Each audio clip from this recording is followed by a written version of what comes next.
반갑습니다. 아파트 가격 정파같이 시작하겠습니다. 반도체 머니에 대해서 결국 청와대가 나섰는데요. 역대급 규제를 또 예고하고 나섰습니다.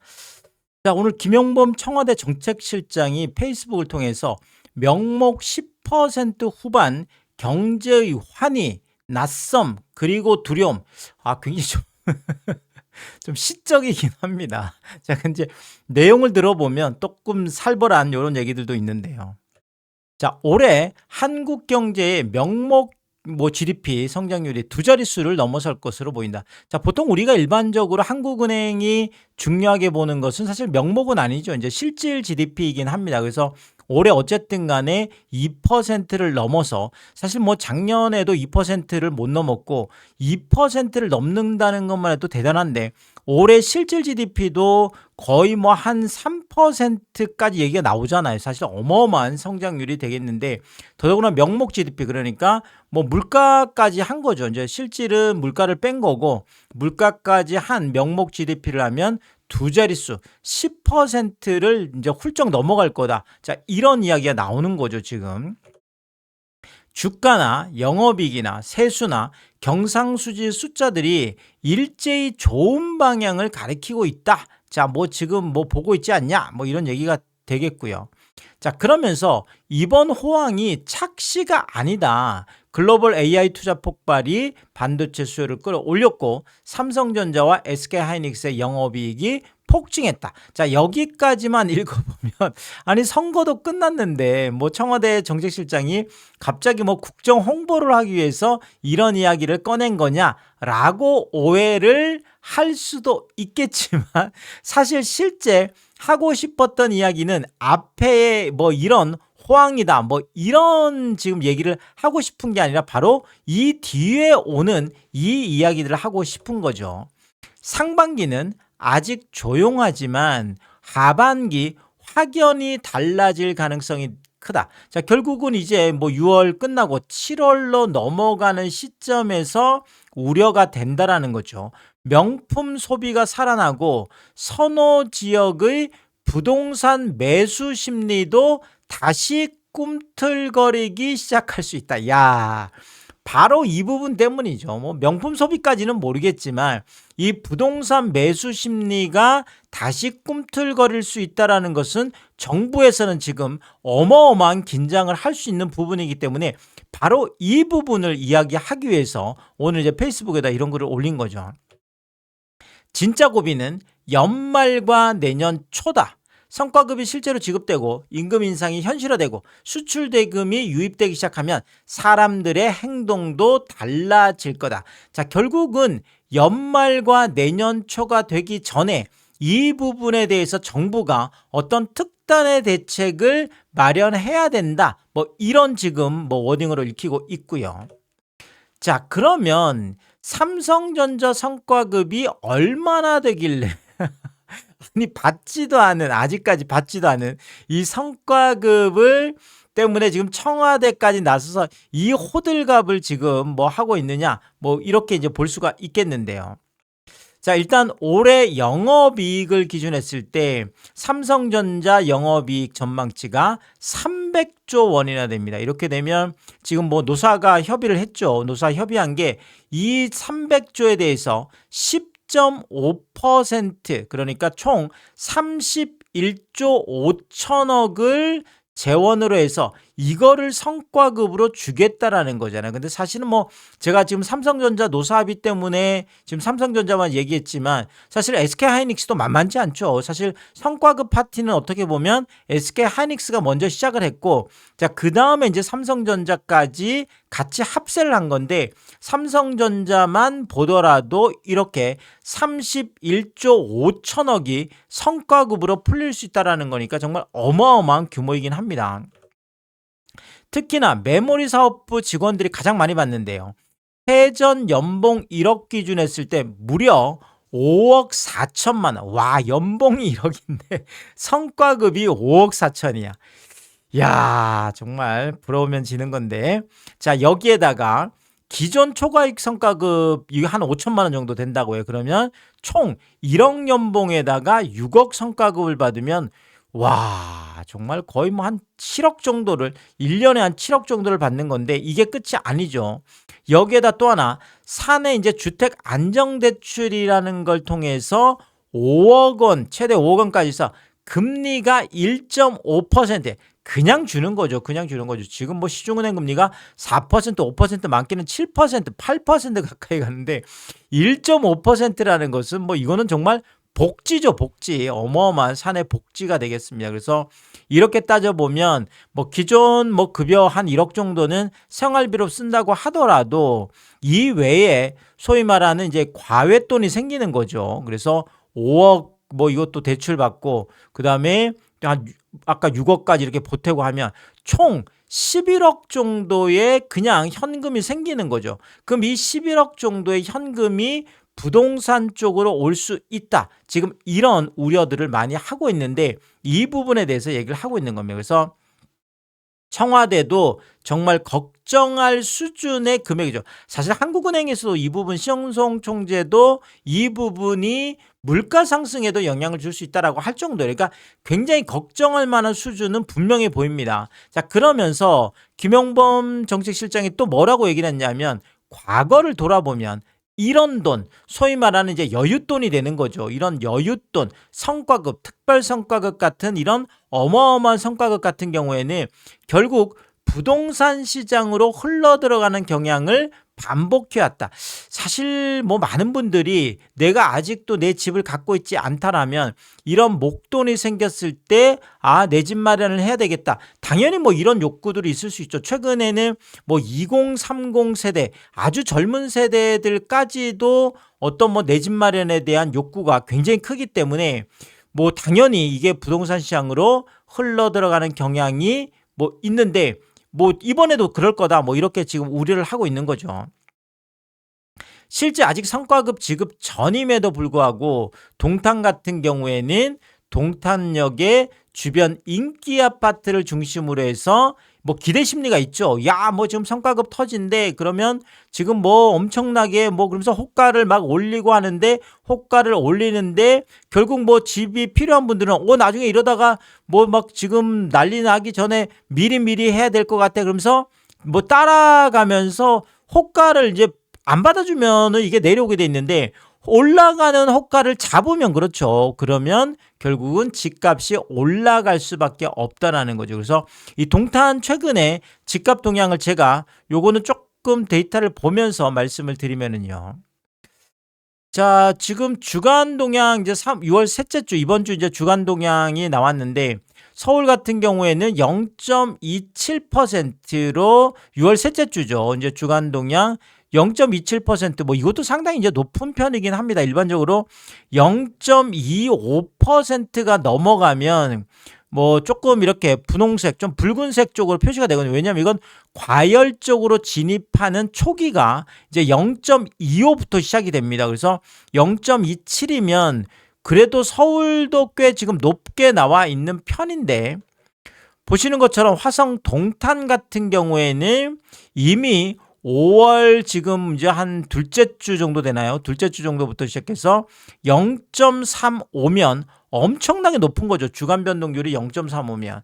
자, 그다음에 이제 셋째 주 들어서서 5월 0.46까지 늘어났고 5월 마지막 째 주는 무려 0.49까지 올라가 있습니다. 근데 6월 들어서서 이제 난리가 나기 시작하는 거죠. 그래서 0.60까지 가더니 자, 6월 8일 둘째 주에는 1.98 이거는 뭐 말이 안 되는 수치입니다. 주간 변동률이. 아까 뭐 0.25만 해도 정말 엄청난데 지금 1.98이면은 이 정도 되잖아요. 이 정도 되면 뭐 과열 중에서도 아주 초과열이죠. 거의 뭐 한 10배 가까우니까요. 그래서 실제로 지금 6월 셋째 주 같은 경우에는 2.22까지 올라가 있습니다. 그래서 압도적인 전국 1위예요. 압도적인 전국 1위. 자, 더더구나 올해 지금 2026년 지금 누계라고 하죠. 누계 같은 경우에는 9.57이에요. 그러니까 6월 셋째 주까지 누계가 지금 거의 10% 가깝게 지금 올라 있기 때문에 이거는 정부가 생각해도 어마어마한 거죠. 특히나 동탄 같은 경우에는 지금 비규제 지역으로 되어 있기 때문에 훨씬 또 뭐 이렇게 뭐 갭 투자나 이런 것들이 모든 것들이 다 열려 있죠. 뭐 대출도 그렇고 그래서 이런 것들 때문에도 이게 이제 많이 올라가서 자 그래서 뭐 지금 경기도하고 국토부가 어쨌든 간에 뭐 규제 지역 얘기는 나오고 있습니다. 이미 뭐 정량 조건은 모두 지금 뭐 이렇게 채운 뭐 이런 상태가 되겠고요. 자 그리고 가까이에 있는 지금 병점 같은 경우에도 꽤 많이 올랐죠. 0.05, 0.19, 0.25 하더니 0.43까지 올라가 있고요. 자 그렇다고 해서 뭐 화성 전체 그런 거 아니죠. 화성 뭐 만세 같은 경우에는 여전히 지금 마이너스 계속 마이너스를 기록을 하고 있고 효행 같은 경우에도 뭐 0.02, 0.03이면 뭐 아주 미미한 이런 수준인데 어쨌든 동탄에서 지금 이런 어떤 집값 상승이 나타나고 있는 물론 주간 변동률이라는 것은 뭐 일반적으로 우리가 호가가 많이 반영된 거다 이렇게 이야기를 하지만 실제 동탄 같은 경우는 아까도 말씀드렸지만 호가만 올라가고 있는 게 아니라 올라가는 호가를 지금 조급한 분들이 실거래로 지금 잡아내면서 실거래가까지도 지금 올라가고 있기 때문에 이게 지금 사실 문제거든요. 자, 동탄역 롯데캐슬, 뭐, 동탄에서 가장 유명한 아파트죠. 동탄역 바로 앞에 있는 이 롯데캐슬이라는 이 아파트인데, 자, 이게 최고가를 찍었죠. 그래서 6월 4일 날 최고가 22억 2,534평형. 자, 동탄의 국민평형이 20억을 넘었죠. 이미 이게 5월 7일 날 20억 8천 거래가 나오면서 뭐 이제 물론 고층들이긴 합니다. 39층, 뭐 28층, 또 18층, 그다음에 33층. 어쨌든 지금 4건이죠. 20억 8천, 20억 5천, 20억, 22억 22억 2,500까지. 자, 이렇게 20억 거래가 지금 4건이나 나와 있고 22억 2,500이면 이것도 상당히 지금 높은 편이 되겠습니다. 그래서 뭐 일반적으로 한 18억, 19억 정도 하던 아파트였는데 갑자기 지금 5월 지금 들어서서 6월 들어서서 지금 삼성 뭐 성과급, SK 하이닉스 성과급. 사실 동탄 같은 경우에는 뭐 SK 하이닉스나 뭐 삼성 뭐 다 직원들이 다 뭐 고려할 수 있는 동네니까요. 그래서 이런 일들이 실제로 지금 나타나고 있는 거. 이것 때문에 오늘 청와대 뭐 지금 정책실장까지 나서서 이런 이야기를 했다. 이렇게 보여지고 있고요. 자, 그리고 또 하나 이제 동탄역 시범 하나 꿈의 그림 프레스티지.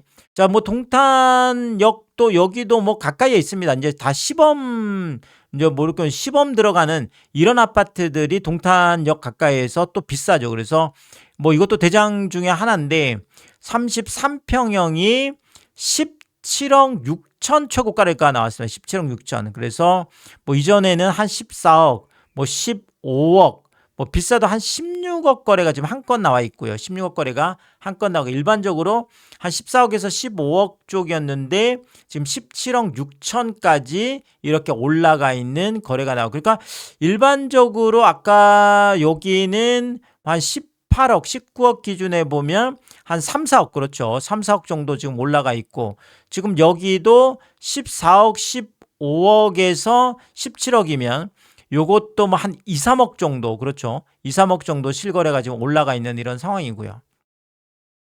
그리고 또 하나가 이제 동탄역 시범 운암 퍼스트빌. 자, 요것도 동탄에서 역 쪽에 뭐 대장 중에 하나죠. 그래서 여기도 33평형이 마찬가지 비슷하네요.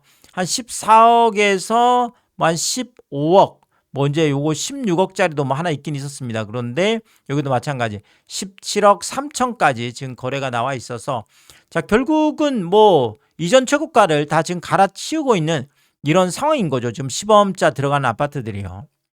자, 그리고 지금 딱 역에서 아주 가깝진 않지만 그래도 뭐 좀 이렇게 가격이 높은 아파트 중에 하나가 또 동탄역 센트럴 푸르지오. 지금 이 아파트죠. 이 아파트 같은 경우에도 33평형이 12억 3천이면 사실 이것도 대단합니다. 뭐 동탄에서 12억 3천이면 그래서 여기도 한 9억에서 10억 정도 있었었는데 대부분이 지금 한 2, 3억 정도가 올라가 있죠. 아까도 뭐 대부분 그렇습니다. 2, 3억 정도 지금 올라가 있는 전체적으로 이런 모습들이 뭐 주요 아파트들이 그렇죠. 동탄역 주변에 주요 아파트들이 한 2, 3억 정도 갑자기 올라가는 이런 상황을 보여주고 있습니다.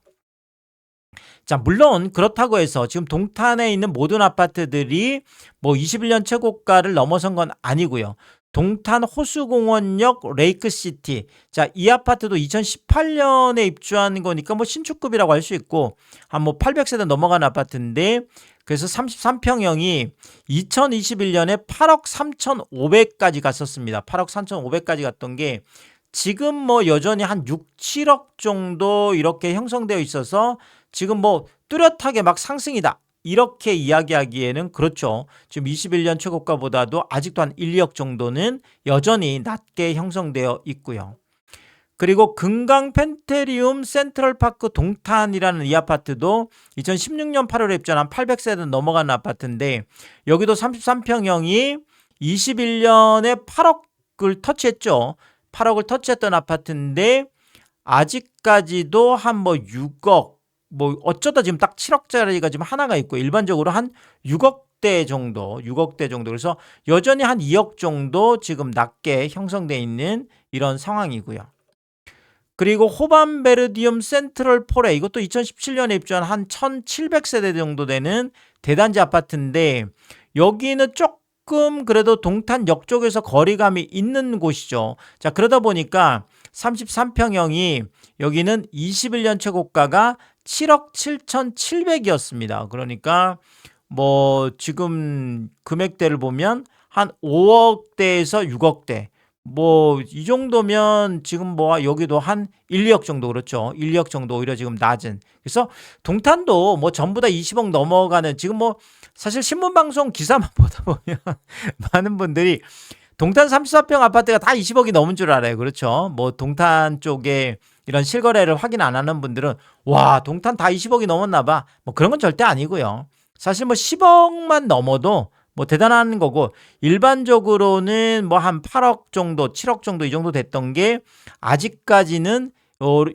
약간 뭐 이렇게 외곽 쪽 뭐 이런 곳까지는 아직 뭐 미치지 않은 것 같습니다. 그래서 일반적으로 동탄역 주변에 아주 뭐 대장 단지들 이런 거 위주로만 지금 조금 이제 올라 있고 뭐 그렇다고 아까 뭐 20억 거래나 뭐 이런 최고가 거래들이 이제 막 한 건씩 나온 거긴 하거든요. 그래서 이제 그게 계속 갈 거냐 아니면은 정부가 어떤 규제책이나 이런 것들을 통해서 꺾을 거냐 결국은 이 심리 싸움인 거잖아요. 그래서 뭐 이 부분들을 지금 정부가 강구하지 않겠다. 일단 이런 걸로 보여집니다. 그래서 아직 뭐 외곽 쪽은 뭐 그냥 뭐 쏘쏘합니다. 그렇죠? 아직 뭐 동탄이 다 움직이는 건 아니고요. 그리고 뭐 레이클힐 반도 유보라 아이비파크 10.2 여기도 마찬가지 2018년 입주한 한 1500세대 정도 되는 아파트인데 32평형이 여기도 21년에 7억 2천까지 갔죠. 7억 2천까지 갔는데 여기는 뭐 6억대 거래도 없네요. 대부분이 지금 5억대. 예. 그래서 지금 동탄에서 내가 뭐 꼭 이런 뭐 85 타입, 84 타입, 30평형대를 뭐 역 쪽에 아주 뭐 이렇게 뭐 대단한 아파트가 아니면 동탄에서도 한 5억 정도면은 뭐 이렇게 가능하죠. 매수가 가능합니다. 그래서 최근에 거래는 좀 많이 터진 것 같아요. 그래서 뭐 좀 움직이기 전에 좀 잡겠다라고 하는 그다음에 지금 이렇게 팔고 나가는 분들은 아무래도 이제 규제 지역으로 막히고 이렇게 되면 또 특히나 갭 투자하셨던 분들이 동탄 쪽에 꽤 많거든요. 그래서 갭 투자하셨던 분들은 지금 빨리 좀 바꿔야 되는 상황이 됐죠. 빨리 바꿔야 되는 상황이 됐습니다. 그래서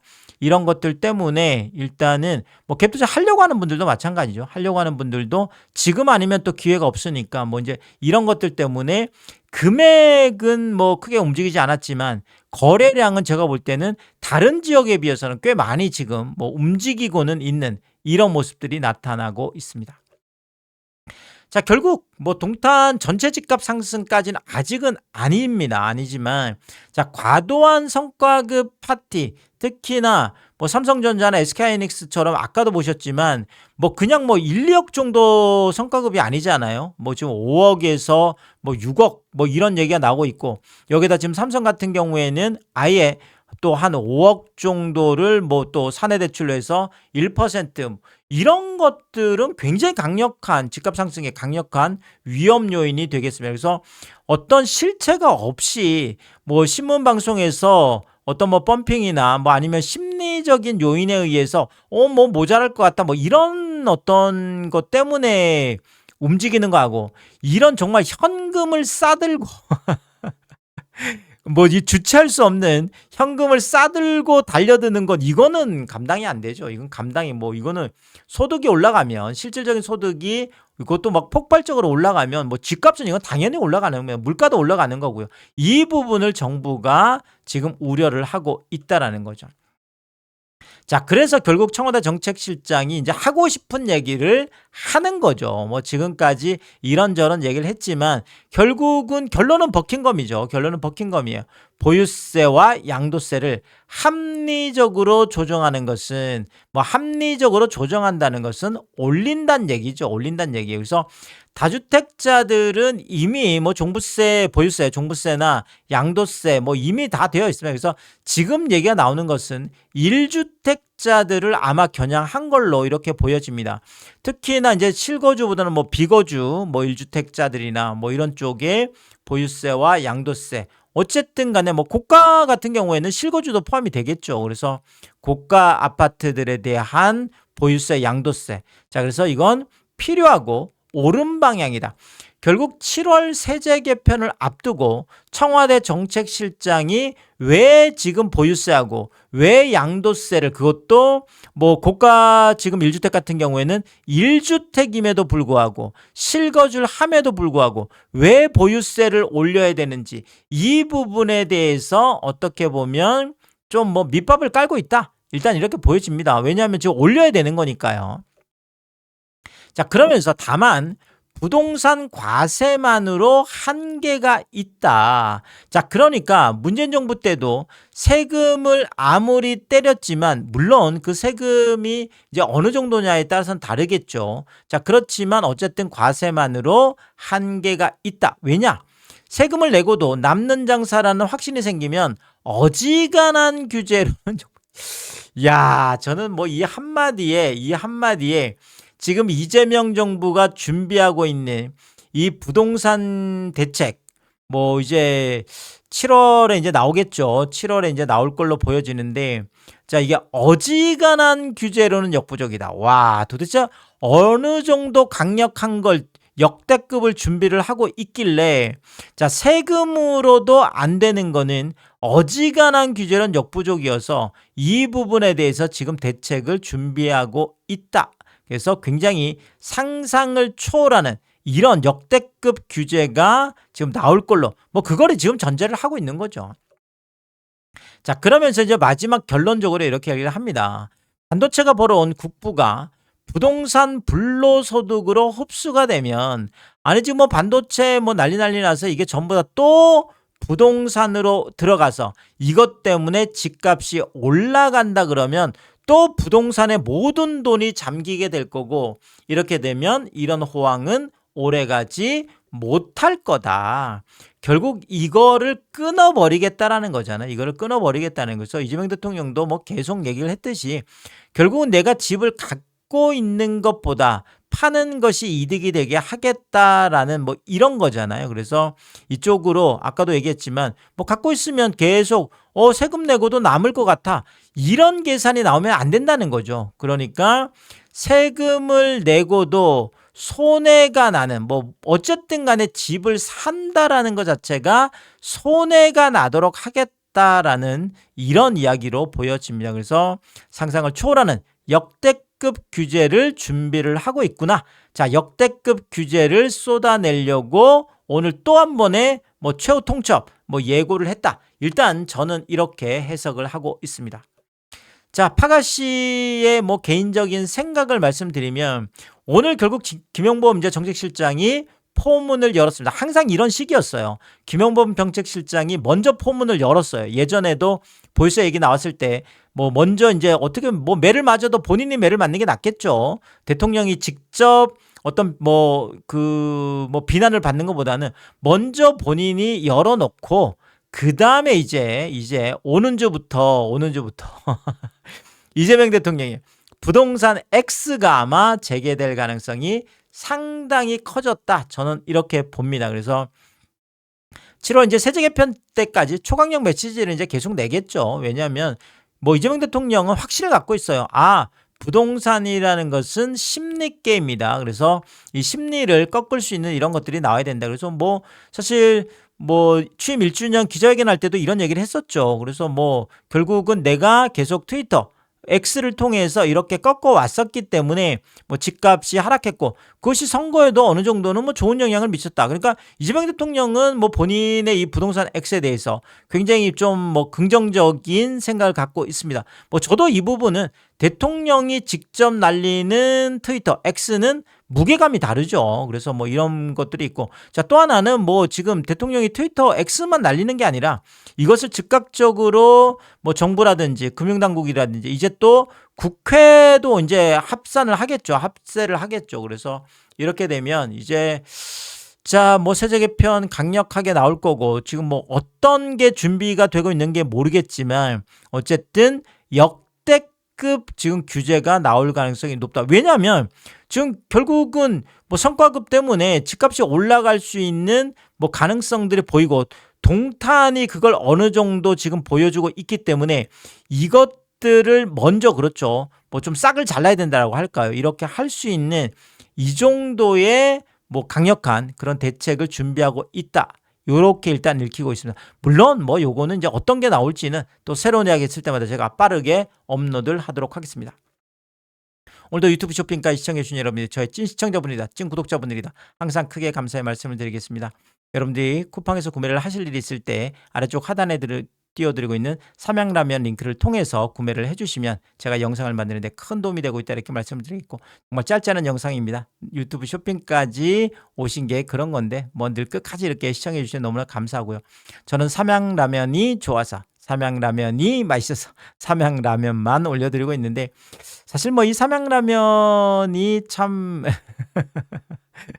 뭐 이렇게 힘들 때라도 뭐 이게 라면 한 끼 먹고 나면 또 뭐 힘이 나잖아요. 또 맛있고요. 삼양라면이 뭐 저는 개인적으로 그렇습니다. 그래서 삼양라면이 맛있어서 뭐 좀 올려드리고 있는데 사실 뭐 삼양라면만 구매를 해주셔도 감사한데 많은 분들이 또 작은 것 하나 구매하실 때도 가끔 고가 제품 구매하실 때도 이 삼양라면 링크를 통해서 구매를 해주셔서 제가 참 뭐 이런 저에게 도움이 되라고 마음 써주시는 거 이런 거 확인할 때마다 참 너무나 감사하다. 참 귀찮고 번거로운 일일 수도 있는데 뭐 작은 것 하나라도 또 가끔 고가 제품 구매하실 때 이렇게 늘 삼양라면 링크를 통해서 구매를 해주셔서 뭐 제가 이런 거 볼 때마다 참 너무나 감사하다. 몸둘 바를 모르게 크게 감사의 말씀을 다시 한번 드리겠습니다. 파가시 멤버십 킹스도 개설해두고 있습니다. 구독 옆에 가입 버튼을 누르시면 월 9,990원으로 책정되어 있고요. 킹스피 분들에게는 왕관 모양으로 표시를 해드리고 있습니다. 오늘도 킹스피 여러분을 소개해드리겠습니다. 김화정님, 윤복자님, PP7사모님, 유웅준님, 미셸님, 전영도님 항상 감사의 말씀을 드리겠고 또 많은 분들이 킹스피를 통해서 응원해 주시면 고맙겠습니다. 오늘의 이야기가 도움이 되었다면 구독과 좋아요 부탁드리겠습니다. 고맙습니다.